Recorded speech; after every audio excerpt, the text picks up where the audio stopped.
ಕಾಂಗ್ರೆಸ್ಸು ಬರೀ ದೋಖ ಮಾಡ್ಕೊ ಬಂದಿದೆ, ಮೋಸ ಮಾಡ್ಕೊ ಬಂದಿದೆ. ಇವತ್ತು ಮುಸ್ಲಿಮ್ಸ್ರಿಗೂ ಕ್ರಿಶ್ಚಿಯನ್ರಿಗೂ ಅಲ್ಪಸಂಖ್ಯಾತರು ಯಾರಿದ್ದಾರೆ ಸಣ್ಣ ಸಣ್ಣ ಕಮ್ಯುನಿಟಿಗಳು ಇವತ್ತು ನೇಕಾರರಿಗೆ ಉದಾಹರಣೆ ನಮ್ಮ ಜೊತೆ ನಮ್ಮ ಸ್ನೇಹಿತರು ಕೂತಾರೆ. ನೇಕಾರ ಸಮಾಜಕ್ಕೆ ನಮ್ಮ BJP ಸರ್ಕಾರ ಕೊಟ್ಟಷ್ಟು ಕೊಡುಗೆ ಯಾರು ಕೊಟ್ಟಿಲ್ಲ, NDA ಸರ್ಕಾರ ಕೊಟ್ಟಷ್ಟು ಕೊಡುಗೆ ಯಾರು ಕೊಟ್ಟಿಲ್ಲ.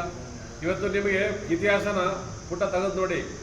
ಮಾನ್ಯ HD ದೇವೇಗೌಡರು ಮುಖ್ಯಮಂತ್ರಿ ಆಗಿದ್ದಾಗ ಅವ್ರ ಕ್ಯಾಬಿನೆಟಲ್ಲಿ ಇದ್ದಂಥ ಹಿಂದುಳಿದವರು ಹೆಚ್ಚು ಹಿಂದುಳಿದರ ಇದ್ದರು. ಅವತ್ತು ಹಣಕಾಸು ಮಂತ್ರಿ ಮಾನ್ಯ ಸಿದ್ದರಾಮಯ್ಯನವರು, ಗೃಹ ಮಂತ್ರಿ PJR ಸಿಂಧೆ ಅವರು, ಕಾನೂನು ಮಂತ್ರಿ ಲಕ್ಷ್ಮೀ ಸಾಗರ್ ಅವರು ಹಿಂದುಳಿದವರೇ. ಮಾನ್ಯ HD ದೇವೇಗೌಡರು ಕ್ಯಾಬಿನೆಟಲ್ಲೂ ಹೆಚ್ಚು ಹಿಂದುಳಿದವರಿಗೆ ಆದ್ಯತೆ ಕೊಟ್ಟಿದ್ರು. ಮಾನ್ಯ ಕುಮಾರಸ್ವಾಮಿ ಅವರು ಕ್ಯಾಬಿನೆಟಲ್ಲೂ ಹೆಚ್ಚು ಹಿಂದುಳಿದವರು ಕೊಟ್ಟಿದ್ರು. ಮಾನ್ಯ ಯಡಿಯೂರಪ್ಪ ಸರ್ಕಾರದಲ್ಲಿ ನಮ್ಮವ್ರು 4 ಜನ ಮಂತ್ರಿ ಮಾಡಿದರು.